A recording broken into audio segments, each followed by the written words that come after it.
স্বাগত ৭১ জার্নালে। আপনাদের সঙ্গে আছে আমি রাকিব হাসান এবং দর্শক আপনারা জানেন সংবাদ পর্যালোচনা ভিত্তিক নিয়মিত অনুষ্ঠানে আমরা খবরের নানান দিক বিশ্লেষণের চেষ্টা করি। পত্রপত্রিকা, টেলিভিশন, ডিজিটাল মিডিয়া এবং অবশ্যই নিউজ পোর্টালে যে সমস্ত খবরের শিরোনাম হয় আমরা চেষ্টা করি সেগুলো জানিয়ে দিতে এবং একই সঙ্গে ওইসব খবরের সঙ্গে যুক্ত মানুষদেরকে সংযুক্ত করতে আমাদের আলোচনার টেবিলে। আমাদের স্টুডিওতে এবং অনলাইনে সংযুক্ত থাকা অতিথিরা সেসব খবরের গভীরে ঢোকেন।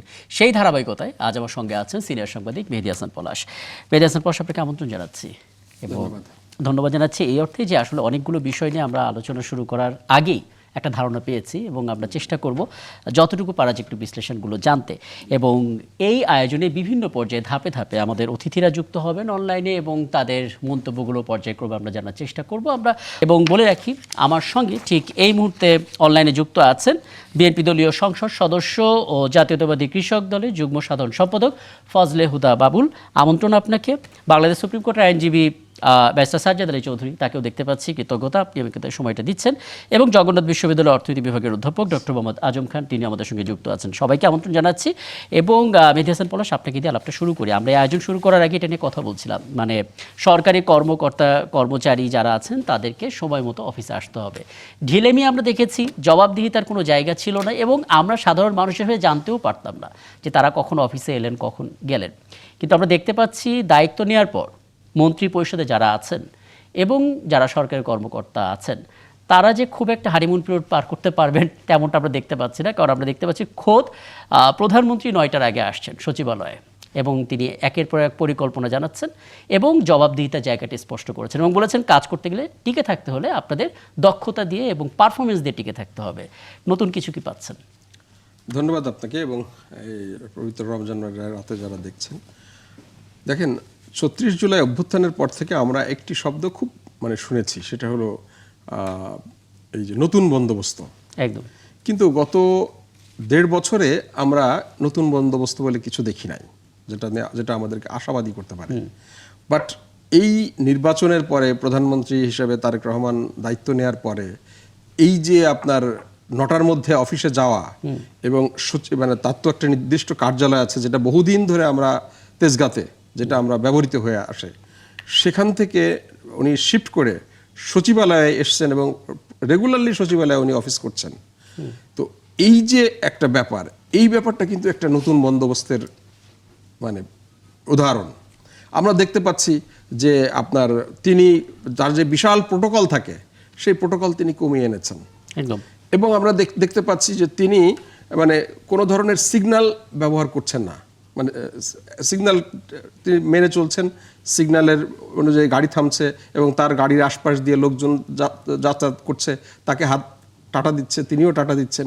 This is really. এবং সবচেয়ে মজার ব্যাপার আজকে আমরা দেখলাম যে সচিবালয় থেকে হেঁটে তিনি সচিবালয় থেকে হেঁটে ওসমানী উদ্যানে গেলেন, আবার হেঁটে ওসমানী উদ্যান থেকে আবার সচিবালয়ে আসলেন। এই যে ব্যাপারটা, এই ব্যাপারটা কিন্তু একটা নতুন বন্দোবস্তের প্রকৃত পরিচায়ক। এবং একটা প্রধানমন্ত্রী যখন সচিবালয়ে ৯টার ভিতরে আসে তখন বাকি মন্ত্রীরাও কিন্তু এবং আসতে বাধ্য হয়ে যায়, কারণ প্রধানমন্ত্রী যদি ফোন করে। একইভাবে সচিবরা যদি বাধ্য হয়ে আসতে, সচিবরা আসলে তার অধস্তন যে সমস্ত কর্মকর্তারা আছে, additional secretary, joint secretary, deputy secretary, assistant secretary, সবাই কিন্তু আসতে বাধ্য হয়। এবং প্রধানমন্ত্রী যখন সচিবালয়ে অফিস করেন, মন্ত্রীরা কিন্তু অফিসে কাজ করেন আর লাল টেলিফোনের দিকে তাকিয়ে থাকেন, কখন কার লাল টেলিফোন ডাকে, বেজে ওঠে এবং ডাক পড়ে। এই যে জায়গাটা উনি তৈরি করেছেন, এটা এর মধ্য দিয়ে কিন্তু সরকারের কাজের প্রচন্ড গতিশীলতা বাড়বে এবং এই গতিশীলতার কারণে আপনার অল্প সময়ে প্রচুর কাজ করা যাবে।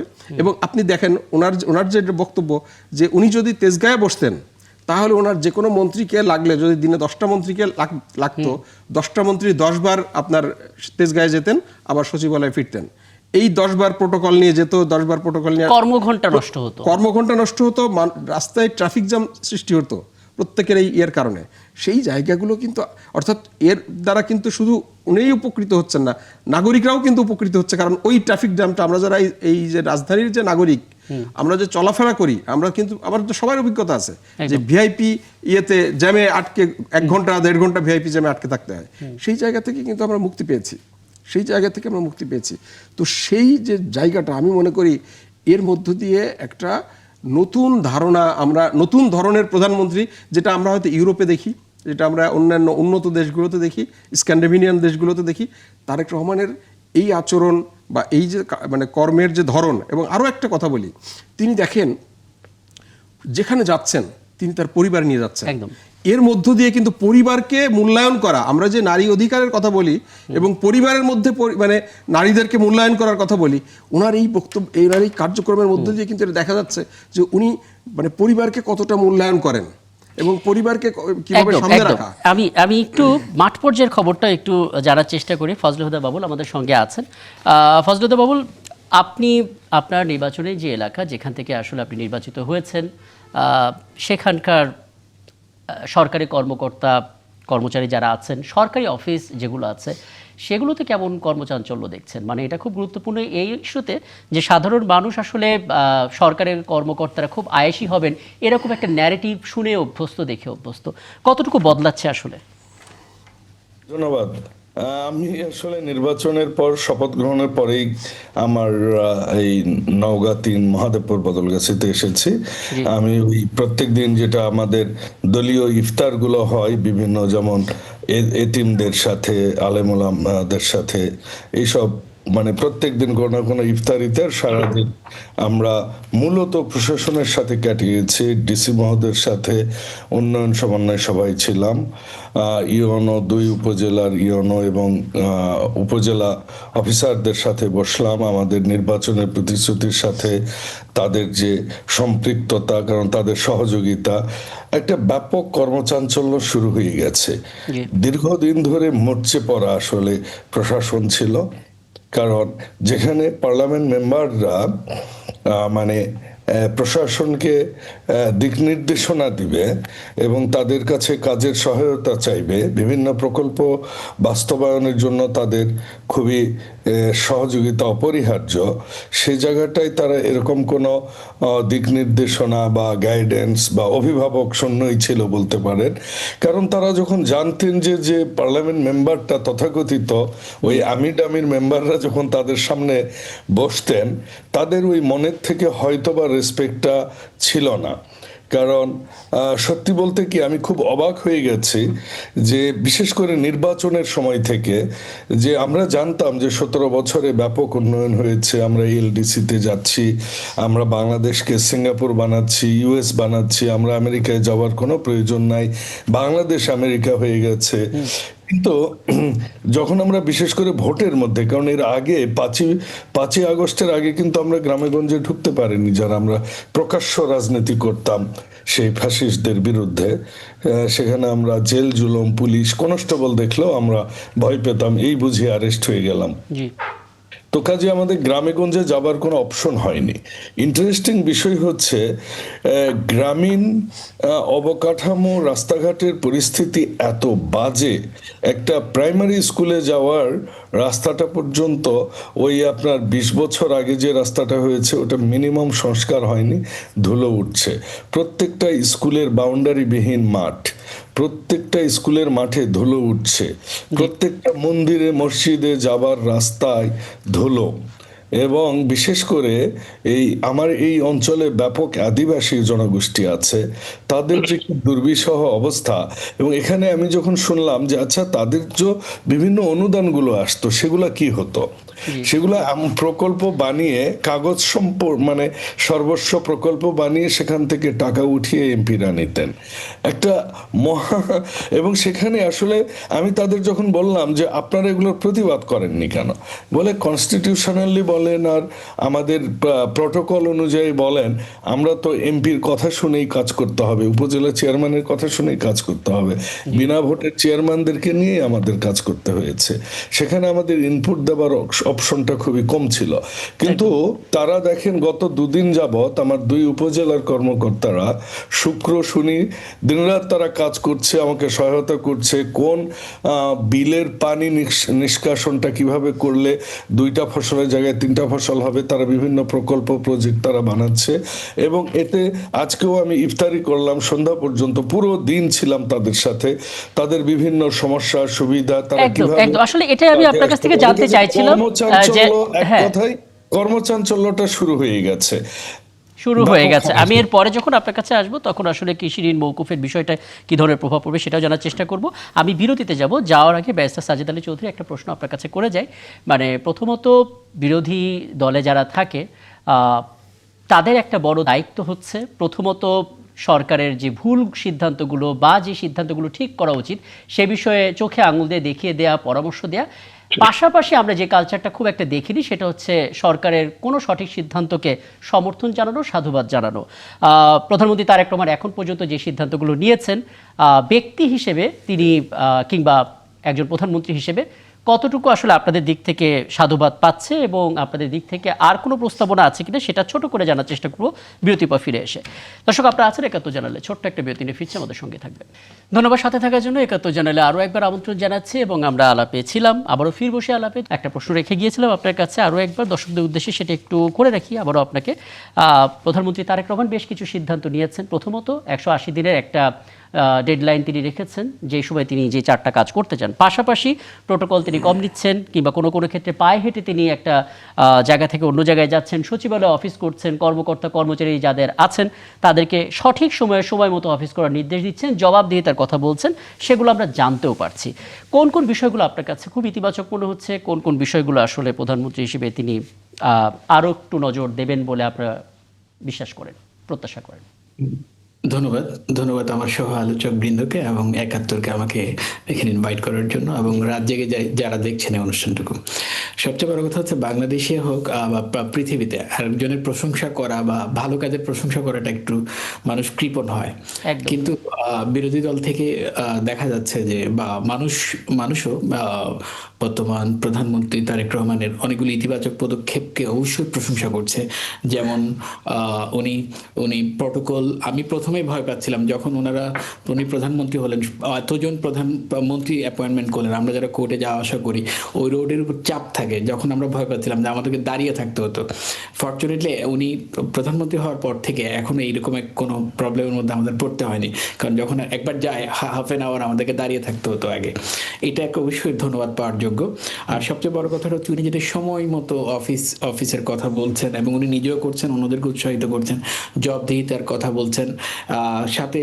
আর যেটা কিন্তু এইগুলো হচ্ছে ওনার পজিটিভ দিক, কিন্তু যেই জিনিসটা এখনো ওনার ব্যাপারে ওনার কোয়েশ্চেন রেজ করছে জনমনে, যেমন ধরেন জুলাই সনদ বাস্তবায়ন নেই, উনি কিন্তু এখনো স্পেসিফিক কোনো কথা বলছেন না।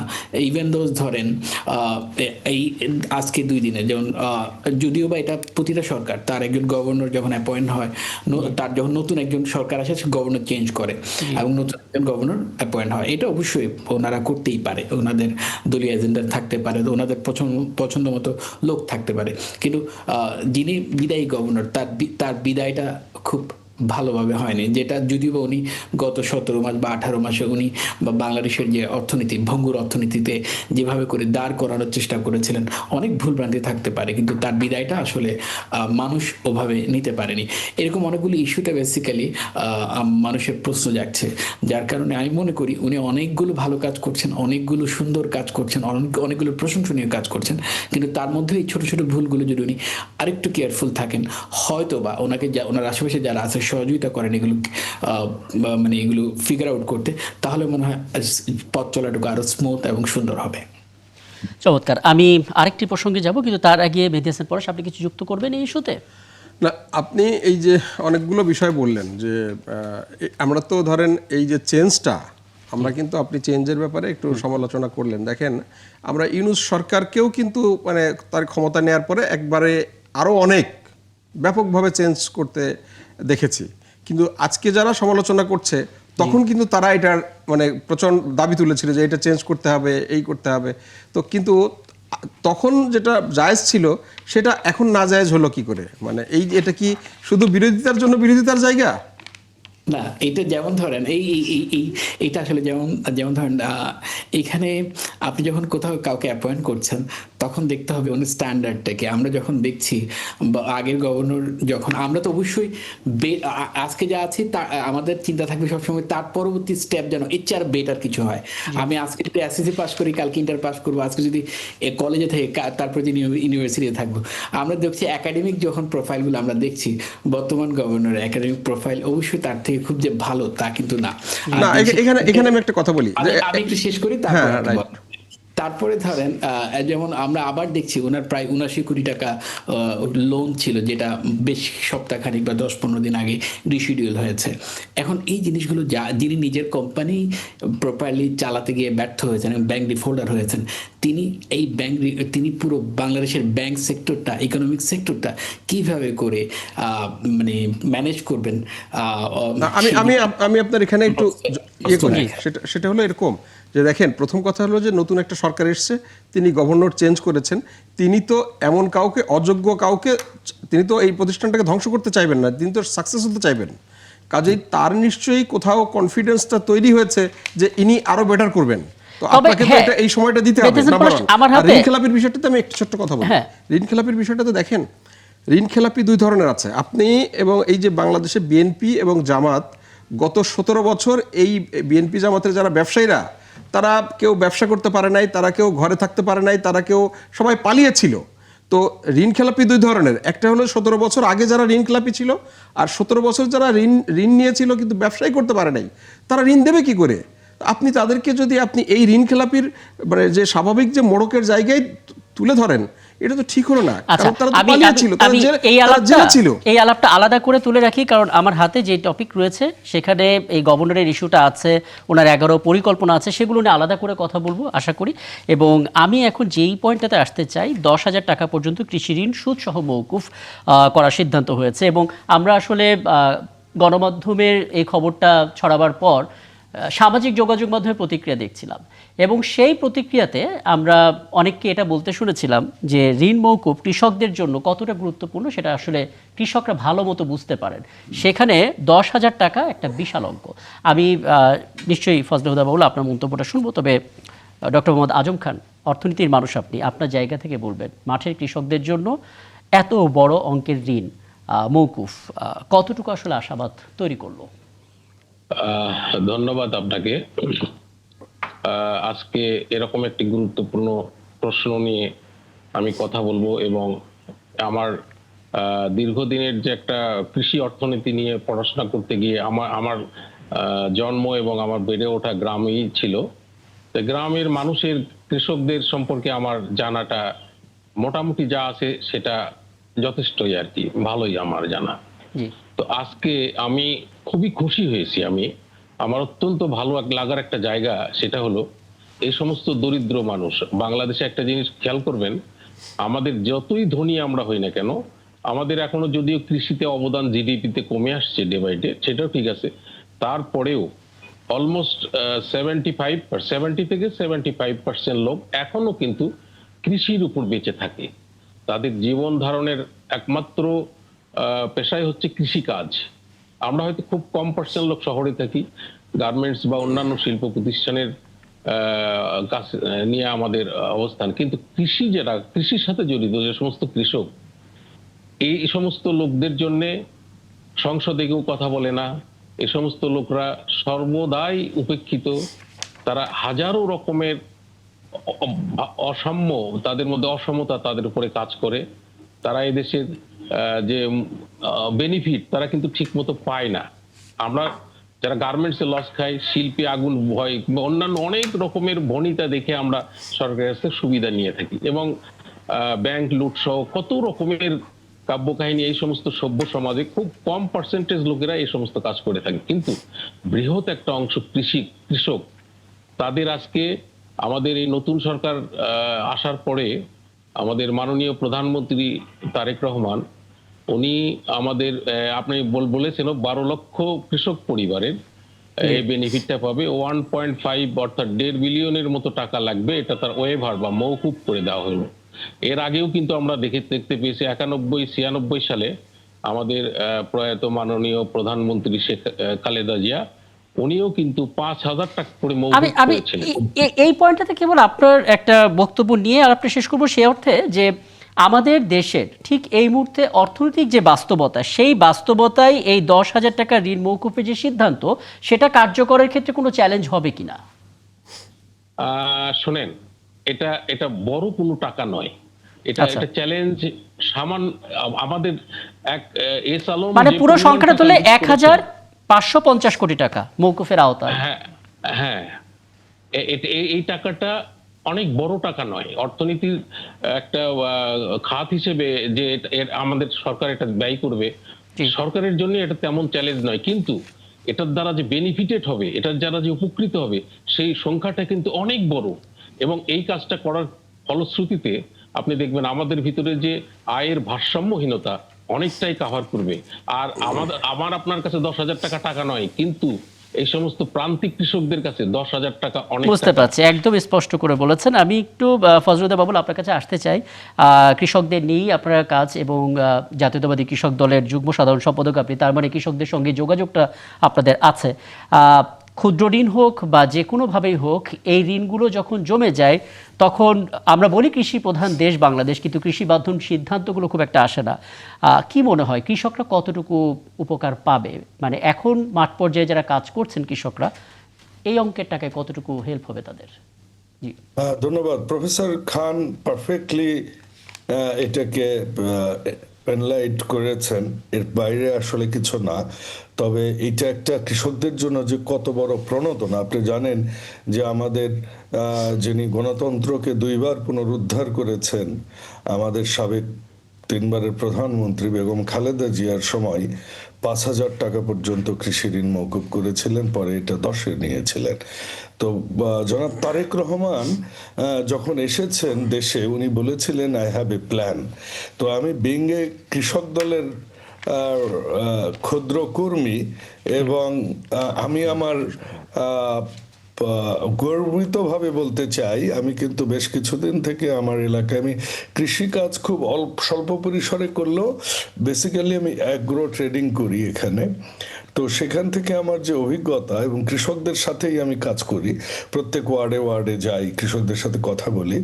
এই যে 10,000 টাকা, এটা যে তাদেরকে কতটুকু সহায়তা করবে এটা কল্পনাতীত। ইটস লাইক জনাব ফজলে হুদা বাবুল, আমি একটা ছোট্ট প্রশ্ন আছে আপনার কাছে। সেটা হলো, একটা তো হলো আমরা যে কৃষি ঋণের উপকারিতা নিয়ে আমাদের ভিতরে কোনো দ্বিমত নাই। 2 হলো যে তারেক রহমান তার মানে খুব দ্রুতই এই কাজগুলো করছেন, তার যে গতিশীল প্রশাসনের একটা পরিচায়ক।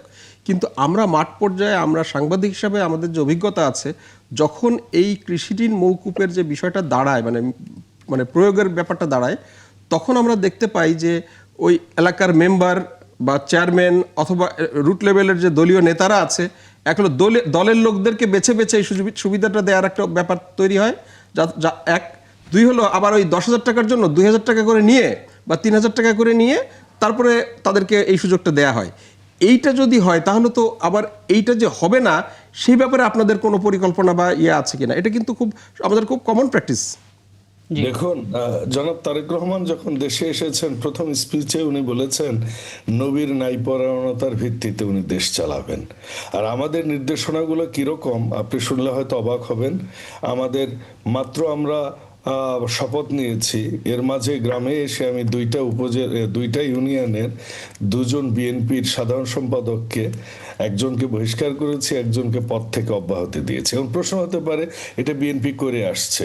অ্যাকচুয়ালি এটার ব্যাখ্যা আমি বহুবার দিয়েছি। সেটা হচ্ছে আমাদের সংগঠনটা এত বড় এবং এতগুলো অঙ্গ সংগঠন, এক একটা ওয়ার্ডে আমাদের 1200-1300, 3,000 ভোটার থাকলে 1300 আমাদের এনলিস্টেড কর্মী। ওই তুলনায় অন্যান্য, এই গবেষণাটা আমি এর আগে বহুবার মিডিয়াতে বলেছি, ওই তুলনায় অন্যান্য রাজনৈতিক দলের তুলনায় বিএনপি অনেক সহনশীল, এবং সেই তুলনায় আমাদের ওই জায়গাতে আমাদের অবস্থানই নেই। কিন্তু তারপরও আমরা যে এত সিরিয়াসলি কাজ করছি, এবং তারেক রহমান বলেছেন যেমন ফ্যামিলি কার্ড, আমরা কিন্তু কোনো নেতার বা কোনো মেম্বারের বা চেয়ারম্যানের থেকে তথ্য নিয়ে এটা করছি না। আমাদের যারা একদম প্রান্তিক মানুষ আছে, যে ডেটাবেজ আছে সরকারের কাছে, পরিসংখ্যান বিভাগে যেটা আছে, আদমশুমারিতে যেটা আছে, সেখান থেকে বেস করে আমরা এই জিনিসগুলো এবার করছি, এবং সেটা আমাদের সিদ্ধান্ত। আমার মনে হয় আপনি আমার উত্তরটা পেয়ে গেছেন। চমৎকার। আমি নিজেও পরিষ্কার হয়েছে। আমি একটু ব্যারিস্টার সাজ্জাদ আলী আপনার কাছে আসতে চাই। আপনি আমার আরেকটা কথা ছিল এর আগে, শেষ করে দাও। জি, ব্যাংক নিয়ে আমি একটু বলতে চাই, কারণ বিষয়টা চলে গেছে, but I need to add over there. দেখুন, আমাদের যিনি ইমিডিয়েট পাস্ট গভর্নর গেলেন, তাকে নিয়ে অনেক কথা বলা হলো এবং নতুন জয়নিং তার ঋণ ছিল 89 কোটি বললেন, এটা রিশিডিউল করেছে। এটা অ্যাবসলিউটলি একটা প্রাইভেট ব্যাংকের সিদ্ধান্ত এবং সেটা তারা করেছে রিশিডিউল, এটা সে হতেই পারে। আমার মনে হয় যে আমার বিজ্ঞ যে আলোচক, উনি আইনে অনেক বিজ্ঞ মানুষ, কিন্তু যেহেতু আমার ব্যবসার সাথে আমি জড়িত ছিলাম, কর্পোরেটের সাথে ছিলাম, লোন বিষয়টা বাংলাদেশে একটা খুবই কি বলবো, এমন একটা বিষয় যে বিষয়ে আপনি এটার অনেকগুলো ক্রাইটেরিয়া কাজ করে। এর মধ্যে একটা অন্যতম ক্রাইটেরিয়া, আমি ব্যবসায়ীদের পক্ষেই বলছি, কারণ বাংলাদেশে প্রাইভেট কোম্পানির ব্যবসায়ীরা জিডিপিতে যে কন্ট্রিবিউশনটা বাড়ানো শুরু করেছে, এটা তাদের মাধ্যমে, যে গ্রোথটা হয়েছে, যে এমপ্লয়মেন্টটা হয়েছে, তাদের মাধ্যমে। এখানে আপনি জানেন যে বিগত সরকারের সময় আমরা গ্যাস সাপ্লাই দিতে পারিনি প্রোডাকশন ইউনিট করতে ঠিক মতো। তাদের কলকারখানা, অধিকাংশ কলকারখানা কিন্তু 40%, 50%, ম্যাক্সিমাম 60, কেউ খুব ভালো সরকারের সাথে সম্পর্ক থাকলে 70-80% পর্যন্ত তারা গ্যাস সাপ্লাই পেয়েছে বা কারখানার ইউটিলাইজেশন করতে পেরেছে। যখন একটা মূলধনী যন্ত্র কিনে নিয়ে এসে সে এটাকে 100% ইউটিলাইজেশন করতে পারে না, এটা একটা এই ইন্ডাস্ট্রির জন্য এটা একটা বড় বিষয়। এটাকে আমার মনে হয় উনি কনসিডারেশনে আনেননি। দ্বিতীয় যে বিষয়টা, সেটা আমি যদি বলতে চাই, ওনার কোয়ালিফিকেশন নিয়ে, ওনার যোগ্যতা নিয়ে আমরা দেখেছি বিগত বাংলাদেশ ব্যাংকের গভর্নর, আমরা দেখেছি যে উনি মিডিয়ায় দেখেছি উনি খুব ভালো কাজ করছেন। I am not an economist, rather I am an accountant, কিন্তু আমার যেটা খোলা চোখে দেখা, এদেশের কিন্তু আমি মনে করি সবচেয়ে বড় প্রবলেম হচ্ছে আনএমপ্লয়মেন্ট অ্যান্ড আন্ডার এমপ্লয়মেন্ট। এখানে যে শিক্ষিত 4 কোটি বেকার যুবক আছে, এটা এমপ্লয়মেন্ট হয়নি। আপনার বাংলাদেশ ব্যাংকের সেভিংস বা reserve, that does not mean that economy is very good. এটার মিনিং রাদার এইটা যে আপনার মূলধনী যন্ত্র আসেনি এদেশে। এদেশে যে ডিমান্ড আছে, যে র ম্যাটেরিয়াল যে ডিমান্ড আছে, আমি কাজ করেছি এখানে, সেখানে আমি দেখেছি একটা এলসি খোলার জন্য, being a CFO of a group of company, I had to sit all the time. আমি যখন বলি ব্যাংকারকে যে ভাই আমার ডলার লাগবে, ব্যাংকার বলে আমার সামনে রাইফেল নিয়ে, পিস্তল নিয়ে বসে আছে সিআইডির লোক, আপনাকে আমি কি করে ডলার দিব? এইরকম যখন একটা দেশের অবস্থা, তখন আমার মনে হয় না যে কোনো নতুন একজনের যোগ্যতা নিয়ে প্রশ্ন তোলার কোনো অপশন আছে। রাদার আমি মনে করি একদম ছাত্র, অ্যাকাউন্টিং ডিপার্টমেন্টের উনি ছাত্র, ওনার পড়ালেখা আছে, ওনার প্রফেশনাল ডিগ্রি আছে, উনি বাংলাদেশ ব্যাংকের সাথে কাজ করেছেন, বিং এ বিজনেসম্যান। আমার মনে হয় this was one of the good choice. More over, good or bad, government will be accountable and liable towards the people, that how the government is running the show. It's all about the government being, they got that people's verdict, they will run their show. At the end of the day, people will judge. একদম পরিষ্কার। Barrister Sajed Ali Chowdhury, এই ইস্যুতে আপনি কিছু বলবেন কিনা, তারপরে আপনার কাছে জানতে চাওয়া আছে। ধন্যবাদ। আসলে আমার যারা বিজ্ঞ আলোচক আছেন তারা এত মেধাবী, তাদের সাথে একটা কাউন্টার আর্গুমেন্ট যোগ করা আমার দুবার কিন্তু চিন্তা করা লাগছে। এখন যেমন ধরেন কৃষি ব্যাংকে কৃষি লোনটা মূলত দেয় কৃষি ব্যাংক, অন্য ব্যাংকগুলো দেয় হয়তো সীমিত আকারে, কিন্তু কৃষি ব্যাংক দেয়, এবং কৃষি ব্যাংকের হেড অফিস কিন্তু উত্তরবঙ্গের দিকে, আমি যতদূর জানি। এখন দেখেন, এই কদিন আগে দুদকের একটা মামলায়, বেশ কিছু মামলা আমার কাজ করার সুযোগ হয়েছে, যদি আমি জানি না গভর্নমেন্ট এই জিনিসটা অ্যাকনলেজ করেছে কিনা বা অ্যাসেস করেছে কিনা, আমি জাস্ট হুইসেল ব্লোয়ার হিসেবে এই কথাটা বলতে চাই। তৎকালীন ফ্যাসিস্ট সময় বা আওয়ামী লীগের সময় বেশ কিছু মামলা হয়েছে এরকম, যেমন দেখা যাচ্ছে কি একজন ব্যক্তি লোন নিয়েছে, এই কৃষি লোনগুলো এক লোন নেয়নি, অথচ ওই ব্যক্তির আইডি কার্ড দিয়ে এরকম 10টা 20টা এরকম 70টা করে প্রায় প্রতি ব্যক্তি 10 কোটি 5 কোটি 4 কোটি টাকা করে লোন নিয়েছে, এবং সেই লোনগুলো সে দেয়নি, ডিফল্ট করেছে। এখন যদি এই ডিফল্ট লোনগুলো যদি যারা এইভাবে গ্যামলিং করে লোন নিয়েছে তারা যদি মাপ পেয়ে যায়, তাহলে কিন্তু সুপাত্রে কিন্তু ফ্যাসিলিটিসে যাবে না। আমি আশা করি গভর্নমেন্ট এই জিনিসগুলো কনসিডার করবে, কারণ আগে প্রচুর করাপশন হয়েছে, এবং আচ্ছা, আমরা আসলে দেখি গভর্নর 11টা পরিকল্পনা দিয়েছেন, তিনি কাজ শুরু করলে আসলে কি ধরনের ফলাফল আসে, তারপর সেগুলো নিয়ে কথা বলার সুযোগ হবে। একটু অ্যাড করি বাউল ভাইয়ের সাথে। বাউল ভাই যে কথাটা বলছে, আমরা যারা রানিং এখন স্টুডেন্ট, যদি বা প্রফেশনে আছি, $300 দিতে গেলেও বাইরে যখন কোথাও একাডেমিক কারণে যদি $300 পে করতে হয়, আমাদের কিন্তু ব্যাংকে মেইল করতে হয় বা ব্যাংকের পারমিশন নিতে হয়। হয়, সে ব্যাংক আবার বাংলাদেশ ব্যাংকে ইনফর্ম করে, ওই একদিনের জন্য কিন্তু আমাদের ওই যে ইয়েটা খুলে রাখে।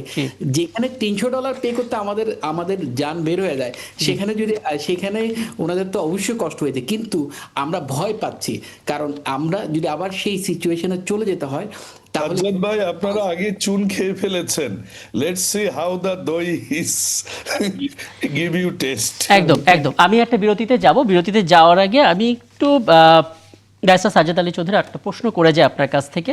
সেটা হচ্ছে যে কৃষকদের যে ঋণ মওকুফ করা হলো 10,000 টাকা পর্যন্ত, খেয়াল করে দেখুন 18 মার্চ যিনি আসলে ইন্টারিম গভর্নমেন্ট হিসেবে ছিলেন উপদেষ্টা, প্রধান উপদেষ্টা, তিনি কিন্তু এই ক্ষুদ্র ঋণ নিয়েই কাজ করেছিলেন এবং খুব চমৎকার করে আসলে তিনি সমাধানটা দিতে পারতেন, এবং এটা আসলে প্রত্যাশিতও ছিল তার কাছ থেকে। কৃষকদের এই ঋণ তিনিই মওকুফ করে দিতে পারতেন, কারণ পুলিশের পোশাক বদল থেকে শুরু করে ড্রোন শো অনেক টাকা আসলে খরচ হয়েছে। পাশাপাশি ওদিকে পাচার হওয়া একটি টাকাও আমরা আসলে দেশে ফিরিয়ে আনতে পারিনি গেল 18 মাসে।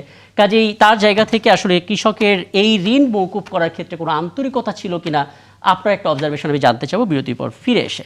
দর্শক, আরও একটা বিরতি নিচ্ছে, 71 চ্যানেলে ফিরছে একটু পর আমাদের সঙ্গে থাকবেন। ধন্যবাদ সাথে থাকার জন্য। 71 চ্যানেলে রাকিব হাসান আরও একবার আমন্ত্রণ জানাচ্ছে এবং আমার সঙ্গে আমার অতিথিরা আছেন। ব্যারিস্টার সাজ্জাদ আলী চৌধুরী, আরও একবার আপনার কাছে আসি।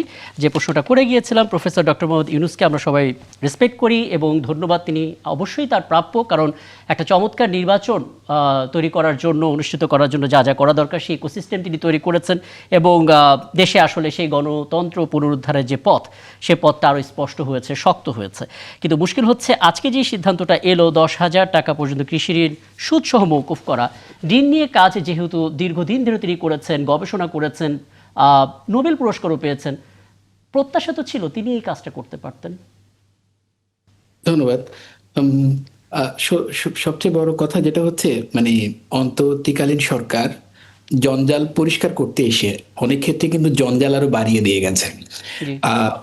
এটা হচ্ছে একটা মূল বিষয়, এটা আমরা আরো সামনে আরো দেখতে পাবো, কারণ যেমন উনি কিন্তু ওনার নিজের অনেক সমস্যার সমাধান করে ফেলেছেন, কিন্তু দেখা যাচ্ছে কি জনগণের অনেক সমস্যা সমাধান করে যেতে পারেনি। এটা ওনার ইচ্ছার মানে ইচ্ছা ছিল না নাকি ব্যর্থতা, সেটা এখন অবশ্য বলার সময় আসেনি। অগ্রাধিকার লিস্টে ছিল কিনা সেটাও একটা বড়। হ্যাঁ, সেটাও।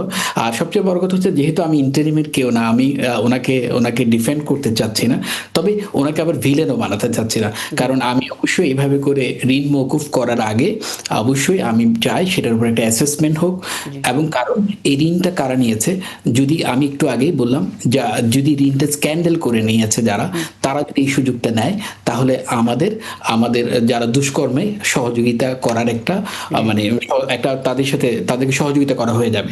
সবচেয়ে বড় কথা হচ্ছে ইন্টারিম গভর্নমেন্ট অনেক ক্ষেত্রে প্যাচ খোলা থেকে প্যাচ বাজিয়ে দিয়ে গেছে। এই প্যাচগুলো ছুটাতে যে সরকার এখন কাজ করছে, তাদের অনেক ক্ষেত্রে ব্যারিস্টার সাজ্জাদ, আমি একটু আপনার সাথে যোগ করি। সেটা এইভাবে যে আমি গ্রামীণ ব্যাংকের টোটাল লাইফে আপনি কোথাও শুনেছেন যে গ্রামীণ ব্যাংক কারো ঋণ মওকুফ করেছে?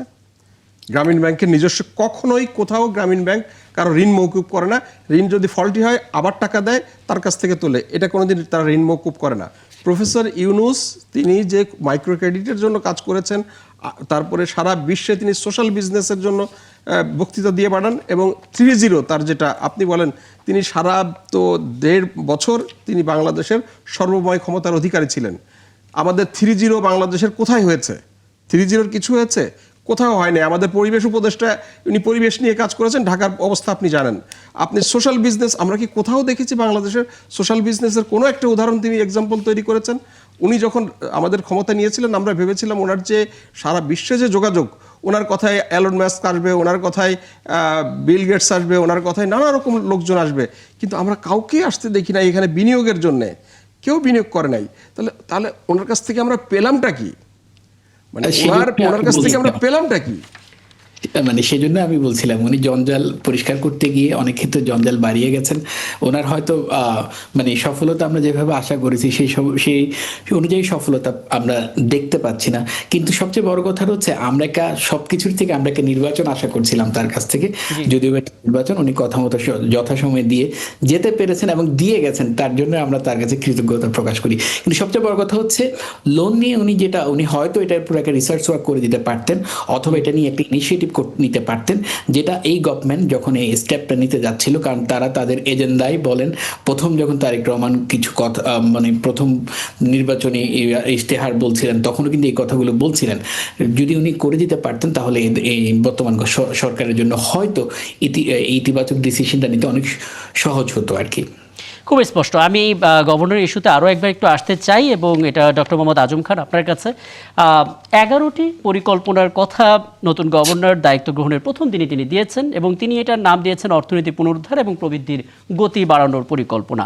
সেখানে আমরা 5 এবং 6 নম্বরটার ভেতরে যদি চোখ দিই, বলা যায় যে আসলে পরিকল্পনা যদি এই দুটো ধারা বাস্তবায়ন হয় তাহলে বাকিগুলো সব হতে বাধ্য, কারণ সুশাসন নিশ্চিতকরণ এটা ছিল 6 নম্বর বিষয়, এবং 5 নম্বরটা ছিল মূল্যস্ফীতি নিয়ন্ত্রণ অগ্রাধিকার।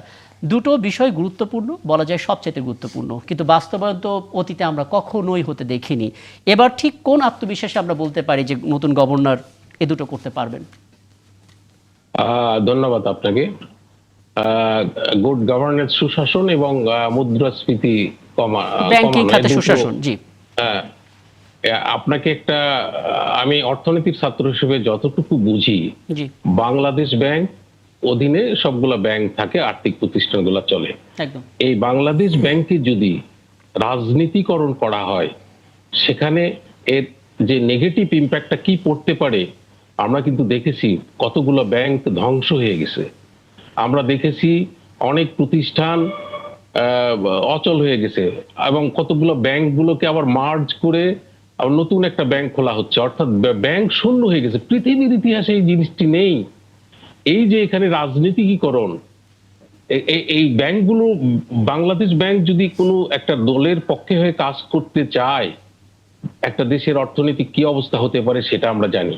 আর আপনাদের কাছে একটু আমি আর এই যে আপনি যেটা ইনফ্লেশনটা কমানোর কথা বলছেন, জি, এই যে আপনি আমাদের যে 10,000 টাকা করে আমরা 12,000 পরিবারকে যে আমরা 12 লাখ ওয়েভার দিলাম, জি, 12 লাখ পরিবারের যে আমরা ওয়েভার দিলাম, জি, এই ইনফ্লেশনটি তো এনাদেরও এটার কারণে ইনফ্লেশনও কমে আসবে।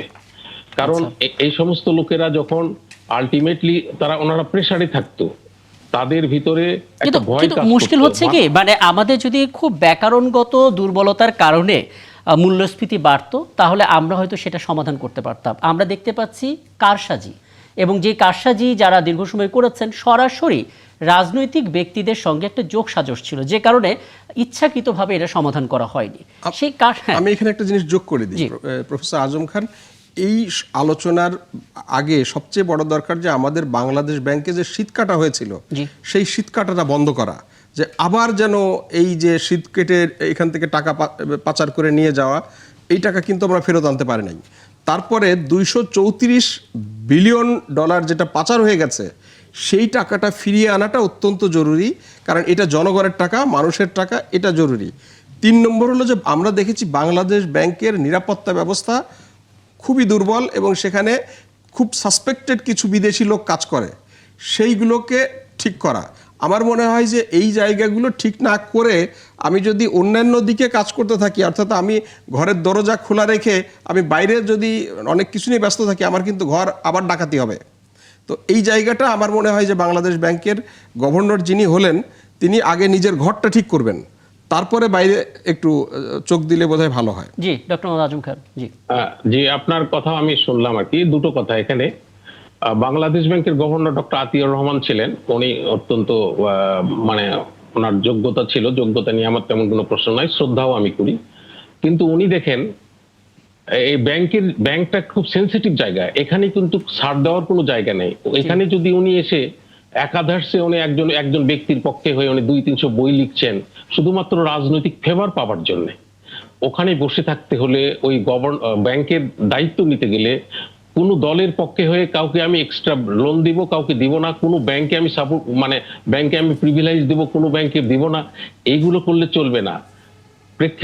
তারপরে কি হলো, এই যে যেমন আমাদের যে আপনার এই যে ইসলামী ব্যাংকটি ধ্বংস করা হলো, আরো অনেকগুলো ব্যাংক ধ্বংস হলো, এগুলোর পিছনে ছিল শুধু রাজনৈতিক কারণ। এখানে থেকে উনি বাংলাদেশের ব্যাংকের গভর্নর হয়ে যদি খুব শক্ত অবস্থানে থাকতেন এবং কোনো রাজনৈতিক প্রভাবকে যদি উনি গুরুত্ব না দিতেন, আজকে আমরা ভালো এইরকম একটা অবস্থায় যেতে পারতাম না। আমাদের বিলিয়ন 17-র নিচে আসছিল, 17 বিলিয়নের নিচে চলে আসছিল রিজার্ভ, সেখানে আজকে 35 বিলিয়ন আসলো। আমি কিন্তু একটা ক্রেডিট আমি দিতে চাই, জি। এই ইন্টারিম গভর্নমেন্টের যে অর্থ উপদেষ্টা ছিলেন আর যে গভর্নর, এনাদের কিন্তু অনেকগুলো সিদ্ধান্তের সাথে আমাদের অর্থনৈতিক থিওরিটিক্যাল যে মিলটা আছে সেটা আমি খুঁজে পেয়েছিলাম। আর একটা জিনিস আপনারা মনে হয় একটু ভুল করে বলছেন, জি। যে ওই যে এক ব্যারিস্টার সাহেব উনি বলছিলেন যে ইউনূস আমাদের কেন এটা মাফ করে গেলেন না। শোনেন, এটা কিন্তু মাইক্রো ক্রেডিটের যারা করে, ইউনূসের গ্রামীণ ব্যাংক কিন্তু 10,000 টাকা মাফ করবে না। এটা কারা করবে? করবে হচ্ছে আমাদের দেশের যে সরকারি বাণিজ্যিক ব্যাংক, বেসরকারি বাণিজ্যিক ব্যাংক, পাশাপাশি যে এই যে আরো যে স্পেশালাইজড ব্যাংকগুলো আছে, কৃষি ব্যাংক, তারপরে রাজশাহী কৃষি উন্নয়ন ব্যাংক, এই সমস্ত ব্যাংক থেকে যারা 10,000 টাকা নিয়ে শুধু তাদেরটা মাফ হবে। যারা মাইক্রো ক্রেডিটে গ্রামীণ ব্যাংক বা গাগ বা যে টিএমএসএস যে এনজিওরা যে লোনটা দেয়, তারা কিন্তু 10,000 আমি টাকা আসলে ওই প্রশ্নটাই তুলতে চেয়েছি ডক্টর মোহাম্মদ আজম খান, যে এবং- আন্তরিকতার এবং জায়গাটার অভাব ছিল কিনা। না, আন্তরিকতা না, উনিও শোনেন, উনি কি সেই হিসেবে উনি গভর্নমেন্ট ছিলেন? ওনার কি জনসমর্থন ছিল? উনি আসছেন অ্যাডহক ভিত্তিতে। আপনি এই যে শূন্যতা 17 বছর পর একটা দেখেন, এমন একটা রাস্তা ছিল না যেখানে একটা গণতান্ত্রিক সরকার এসে বসবে, সে সব ধ্বংস ছিল। এখানে আমরা হঠাৎ করে আমরা ওভার দ্য নাইট, ইউনূস আগের রাতেও জানতো না তিনি একটা দেশের প্রধান হবেন, আমরা ডেকে নিয়ে এসে ওট ছুরি তোর বিয়ে, এই অবস্থায় ডক্টর ইউনূসকে নিয়ে এসে আমরা রাষ্ট্রের প্রধান বানিয়েছি। আমাদের সিস্টেমটাকে এমন ভাবে ধ্বংস করা হয়েছিল। বুঝতে পারছি, তার মানে যেটা আসলে একদম শুরুতে ব্যারিস্টার সাজ্জাদ আলী চৌধুরী বলছিলেন যে অনেক জঞ্জাল ছিল, সেগুলো পরিষ্কার করারও একটা চাপ ছিল এবং মানুষের একটা অনাস্থার জায়গাও ছিল। আমি আরেকটা উনি করতে পারেন নাই। হ্যাঁ, আমি আবারও বিরতিতে যাব এবং ফজলুদ্দা বাবুল একটা প্রশ্ন আপনার কাছে করে রাখতে চাই। মানে এটা একটা মুশকিল, চমৎকার করে মেহেদী হাসান পলাশ বললেন যে নিজের ঘর পরিষ্কার করতে হবে গভর্নরকে। এখন তিনি যদি ঘর পরিষ্কার করা শুরু করেন, তখন এই কথাটা আবার উঠবে কিনা পছন্দের লোকদেরকে বসানো হচ্ছে। আমি বিরতির পর ফিরে এসে এটা নিয়ে আলাপ করবো। দর্শক, সবশেষ বিরতি নিচ্ছে, 71 জানালে ফিরছে, একটু পর আমাদের সঙ্গে থাকবেন। ধন্যবাদ সাথে থাকার জন্য। আমরা আরও একবার 71 জানালে ফিরে এলাম এবং কথা বলতে চাই ফজলুদ্দা বাবুল আপনার কাছে। মানে বর্তমান গভর্নরের উপরে অনেক প্রত্যাশা, কারণ এমন একটা সময় তিনি দায়িত্বটা নিচ্ছেন যখন দেশের অর্থনীতি নিয়ে অনেক কথা হচ্ছে এবং আগের গভর্নর তারা যে যার কাজের দিক থেকে কোনো না কোনো দিক থেকে সফল, অনেক দিক থেকে তারা ব্যর্থ। অনেক প্রশ্ন উঠেছে, যোগ্যতা নিয়েও অনেক কথা হচ্ছে, হয়তো হবে, কিন্তু তিনি দায়িত্ব নেওয়ার পর যদি ফিল করেন যে অমুক অমুক জায়গায় গলদ এবং গভর্নর যদি ডিসিশন অনুসারে সেই জায়গা পরিষ্কার করে নতুন কাউকে নিয়োগ দিতে চান, আবার এই কথাটা উঠবে কিনা যে এখানে আসলে মব তৈরি করে সরানো হচ্ছে, পছন্দের লোকদেরকে বসানো হচ্ছে। মানে অতীত অভিজ্ঞতা যেহেতু ভালো না আমাদের, প্রশ্ন তো উঠতেই পারে। হ্যাঁ, ধন্যবাদ। হ্যাঁ, প্রশ্ন থাকবে, এটাই গণতন্ত্রের বিষয়। প্রশ্ন থাকবে, সমালোচনা থাকবে, আলোচনা থাকবে, উপদেশ থাকবে। আর বাংলাদেশিরা তো একটু কথা বেশি বলতেই পছন্দ করে, সো সেগুলা হবে। এগুলোর মধ্যেই গণতন্ত্র থাকবে। সবচেয়ে বড় কথা হচ্ছে যে এখানে প্রফেসর ইউনূসের দোষ না, বা ইন্টারিম গভর্নমেন্ট কিছুই করেনি, এটা আমি বলতে চাই না। ওই সবশেষে যেটা সাজ্জাদ আলী চৌধুরী বললেন যে অন্তত তারা একটা নির্বাচন দিয়ে গেছেন দেরিতে হলেও, যেটা আমরা 3 মাসের মধ্যে চেয়েছিলাম। অনেকে তখন জনাব তারেক রহমানের সিদ্ধান্তকে ভুল বলেছিলেন, কিন্তু সেটা এখন তাদের সমালোচনাটা ভুল প্রমাণিত হয়েছে। এটাই হচ্ছে গণতন্ত্রের মানে ভালো দিক, এটাই গণতন্ত্রের সুন্দর দিক। তো এখন যিনি গভর্নর এসেছেন উনি যে ইনফ্লেশনের কথা বলেছেন, দেখুন আমার কাছে ব্যক্তিগতভাবে মনে হয়, I was not a government service holder. I was all the time, whole my life, 25 years I worked for a corporate. তো এখানে আমার অভিজ্ঞতা হচ্ছে কি জানেন, কর্পোরেটে আপনার সার্টিফিকেটটা অরিজিনাল কিনা এটাও দেখে না, আপনি ইন্টারভিউতে কেমন করলেন, আপনাকে দিয়ে কাজ করানো যাবে কিনা এটা দেখেন। তো আমার কাছে মনে হয়েছে একজন কাজের মানুষ, ব্যবসায়ী মানুষ, প্লাস একজন প্রফেশনাল অ্যাকাউন্ট্যান্ট, কস্ট অ্যাকাউন্ট্যান্ট, এবং যার গ্র্যাজুয়েশন ঢাকা বিশ্ববিদ্যালয়ে অ্যাকাউন্টিং এর মতো একটা সাবজেক্ট থেকে হয়েছে, এবং তার দীর্ঘদিনের বিজনেস অভিজ্ঞতা, I'm not sure, but I'm hopeful that we will get a better arrangement in the economy by the present government. তবে আরেকটা কথা বলি, আরেকটা কথা বলি, এর আগে যে একটা কথা উঠেছিল ওনার বিদায়টা, হ্যাঁ বিদায়টা আরেকটু বিদায়টা বোধহয় সুন্দর হওয়া উচিত, এই কালচারটা আমাদের গ্রো করা উচিত, এর সাথে সম্পূর্ণরূপে একমত। আর দ্বিতীয়ত হচ্ছে যেটা ইনফ্লেশনের কথা বলা হচ্ছে, দেখুন অর্থনীতির একটা সবচেয়ে বড় সমস্যাটা হচ্ছে, অর্থনীতির স্যার এখানে আছেন, আমি খুব অল্পকালীন সময়ের ছাত্র ছিলাম, 1500-র মধ্যে 200 মার্কস করেছি, তবে আমার কাছে মনে হয়েছে অর্থনীতির যে তত্ত্বই আসুক না কেন সবাই এটা সমালোচনা করে, ওই অর্থনীতিবিদরাই, এটাই হচ্ছে অর্থনীতির একটা মজার দিক। তো আমার কাছে মনে হয়েছে এই যে ইনফ্লেশন বিষয়টা, জনাব বাবুল, আমি এখানে একটা জিনিস যোগ করি আপনাকে, তাহলে আপনার বলতে সুবিধা হবে। একটা হলো যে নতুন যে গভর্নর হলো তার কিন্তু এখানে দেখেন আমাদের, আপনি মুদ্রাস্ফীতির কথা বারবার বলছেন, কিন্তু তার সাথে আবার একটা হচ্ছে যে আমাদের উন্নয়ন বাজেটের যে অর্থনীতির যে অবস্থা, সেখানে উন্নয়ন বাজেটের টাকার কিন্তু খুব সংকটের একটা ব্যাপার আছে। 2 নম্বর হলো যে আপনার এই যে আগের সরকার বিভিন্ন সেক্টরে সরকারি কর্মকর্তাদের বেতন বাড়িয়ে দিয়ে এই সরকারের উপর চাপিয়ে রেখে গেছে। সেই মানে বেতন বাড়াতে গেলে যে বিপুল পরিমাণ অর্থের প্রয়োজন হবে সেটা একটা। 3 নম্বর হলো এই যে বড় প্রকল্পের নাম, বড় প্রকল্প বড় দুর্নীতি নামে যে বিপুল পরিমাণ মানে ঋণ নিয়ে আপনার কাজগুলো করা হয়েছে, এখন সেই ঋণের টাকা কিন্তু পরিশোধের সময় অলরেডি মানে রানিং চলছে। তো এই সব কিছু আপনি এখন দেশের যে অর্থনৈতিক অবস্থা, এটা কিভাবে মোকাবেলা করা সম্ভব? ছোট করে, দেখুন জি। এটা শুধু বৈদেশিক ঋণ না, কিন্তু জি। দেশীয় ঋণও। তো আপনার এটা এখন ওই যে ডিম আগে না মুরগি আগে, এমন একটা আমরা সমস্যায় পড়েছি। সো আমি আপনার এটাতে আমি আসতেছি, তার আগে আমি যেটা বলছিলাম ওটা কমপ্লিট করে নিই।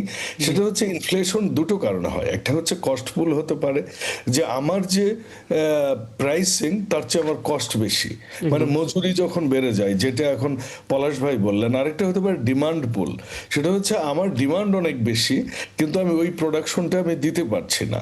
তো এই কারণে বাংলাদেশের যে জিনিসগুলো এখন করা দরকার সেটা হচ্ছে কারখানা, আমাদের নিজস্ব উৎপাদন বাড়ানো, এবং উৎপাদন যখন বাড়াইতে চাইবো তখনই আমাদের এমপ্লয়মেন্টটা হবে, কারণ আপনার সার্ভিস ইন্ডাস্ট্রিতে এমপ্লয়মেন্টের লিমিটেশন আছে।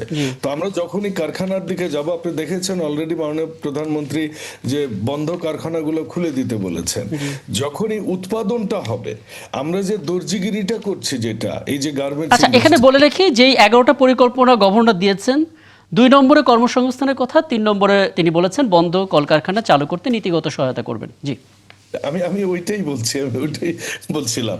তো কাজেই বিষয়টা ঠিক এরকম যে আপনার অধিক এমপ্লয়মেন্ট যখন হবে তখন অধিক উৎপাদন হবে, আর অধিক উৎপাদন হলে আপনার প্রাইস কমে যাবে, আর যখন প্রাইসটা মানুষের জনগণের, কিন্তু আমাদের অভিজ্ঞতা হলো যে আবার কারখানা খুলে দিলে যে খরচ বাড়ে সেই তুলনায় উৎপাদন হয় না। যেমন আমাদের সুগার মিল সহ আরো অন্যান্য যে মিল কারখানাগুলো আছে, সেখানে যে খরচটা, আমি ওই জায়গায় আসছি, শুধু সুগার না ফজলুদ্দিন বাবু, আমার হাতে আরেকটা টপিক রয়েছে, আপনি যদি খুব সংক্ষেপে এটা শেষ করেন তাহলে ওইটা নিয়ে একটু ছোট করে আলাপ করব, এটা সংক্ষেপে শেষ করে দেন। জি জি, তো ওই জন্য আমি বলছি যে আমার যখন সঞ্চয় বাড়বে, যখন এমপ্লয়মেন্ট হবে, উৎপাদন বাড়বে, উৎপাদন বাড়লে আমার সঞ্চয় বাড়বে, সঞ্চয় বাড়লে আমার বিনিয়োগ আসবে, আভ্যন্তরীণ বিনিয়োগ। আপনি বৈদেশিক বিনিয়োগের উপর যতই করেন না কেন, আমাদের যে ল রেগুলেশন যেগুলো আছে আমাদের ইনভেস্টমেন্টের, এগুলো খুব ফানি। 1 টাকা হলে একটা বিদেশি কোম্পানি এখানে একটা কোম্পানি খুলে ফেলতে পারেন একজন বিদেশি উদ্যোক্তা। কাজেই আমাদের দেশীয় কলকারখানা, দেশীয় উৎপাদন, কৃষির সাথে যেটা ফরওয়ার্ড এবং ব্যাকওয়ার্ড ইন্ডাস্ট্রি, সেগুলো ডেভেলপ করা, এইটা করতে পারলে আমার মনে হয় আমাদের ইনফ্লেশন বলো, একদম এই পরামর্শটাই আমি আপাতত নেই। তারপরে আমরা, হ্যাঁ, অনেক ধন্যবাদ। আমরা আসলে জাতীয় ইস্যু নিয়ে কথা বললাম, আমরা অর্থনীতি নিয়ে কথা বললাম, এবার একটু রাজনীতির দিকেও একটু নজর দিতে চাই। আমরা আসলে বিরোধী দলীয় চিফ হুইপ ও জাতীয় নাগরিক পার্টির আহ্বায়ক নাহিদ ইসলামের একটা কথা কোট করি। তিনি বলেছেন, সংসদে কথা বলার পরিবেশ না থাকলে আন্দোলন রাজপথে গড়াবে, সেজন্য প্রস্তুতিও নিচ্ছে বিরোধী দল। 2 দিন আগে আমরা আসিফ মাহমুদ সজীব ভুঁইয়ার বক্তব্য শুনেছিলাম, তিনি বলেছিলেন অযোগ্য যারা হেরে গিয়েছিলেন তাদেরকে বিভিন্ন সিটি কর্পোরেশনের প্রশাসক হিসেবে দেয়া হচ্ছে। এছাড়াও নানামুখী বক্তব্য এবং রাজপথে নামার কথা বলা হচ্ছে। আমি একটু ব্যারিস্টার সাজ্জাদ আপনার কাছে একটু আসতে চাই, মানে একটু বলবেন, মানে রাজপথে নামাটা অনেক বড় একটা ব্যাপার, এবং রাজপথে যখন ছাত্ররা নামে তখন কি হয় আমরা 5 আগস্ট সেটা দেখেছি। কাজে নতুন করে আর বলার কিছু নাই, এটা অনেক ভাস্ট, অনেক বড় ক্যানভাসের বিষয়। বিরোধী দল যারা আছে তারা প্রথমবারের মতন খুব শক্তিশালী একটা ছায়া মন্ত্রিসভা তৈরি করতে যাচ্ছে, অনেক ইতিবাচক মন্তব্য করছে, শিষ্টাচার নিয়ে বেশ কিছু পরামর্শ দিচ্ছে। মাঝখান থেকে যদি আমরা এই কথাগুলো শুনি, রাজপথে আমরা নামবো, প্রস্তুতি নিচ্ছি, মানুষ আসলে কি ধরনের মানে ফিল করে? তারা তো সেই পুরনো রাজনৈতিক যে রেটরিক বক্তব্য সেরকম শুনছে বলে মনে করে। ধন্যবাদ। জি। বাংলাদেশে কিন্তু এখন একটা পজিটিভ রাজনীতির হাওয়া বইছে, একদম। যেটা শুরু করেছেন জনাব তারেক রহমান এবং বিরোধী দলীয় বর্তমান জামাতের নেতা যেমন তারেক রহমান ওনার বাসায় গেছেন, আবার উনিও গতকাল ওনার ফ্যামিলি সমেত ওনার ইফতারের দাওয়াত দিয়েছেন। শুধু তাই না, ওনাদের কিন্তু নিজেদের ইন্টারনাল বিভিন্ন, যেমন মনে হয় যদি শুনলাম জামাতের আমির মনে হয় অসুস্থ হয়েছেন, তার শারীরিক খোঁজ খবর নিয়েছিলেন। সবচেয়ে বড় কথা হচ্ছে জামাত কিন্তু কিছু পজিটিভ অ্যাক্টিভিটিস শুরু করছে, যেমন জামাতের আমির তার নির্বাচনী যে ঢাকা 15-তে উনি সেদিন ফজরের নামাজের পরে রাস্তা ঝাড়ু দিয়ে উনি ওনার এলাকা পরিষ্কার করার কথা যেটা বলেছেন। আবার দেখেন তারেক রহমানের ক্ষেত্রে কিন্তু অনেকগুলো পজিটিভ স্টেপ নিচ্ছেন, কিন্তু এর মধ্যেও বিরোধী দল, আপনি যদি শুধুই স্তুতি করেন যিনি এখন রাষ্ট্রের প্রধান বা প্রধানমন্ত্রী, তাহলে তো আরেকটা স্বৈরাচারের জন্য আপনি না, প্রতিবাদ অবশ্যই হবে। এই যে আমরা যশোসহ সব জায়গায় আমরা কথা বলতে পারি তো, কিন্তু রাজপথে নামবো, আমরা প্রস্তুতি নিচ্ছি।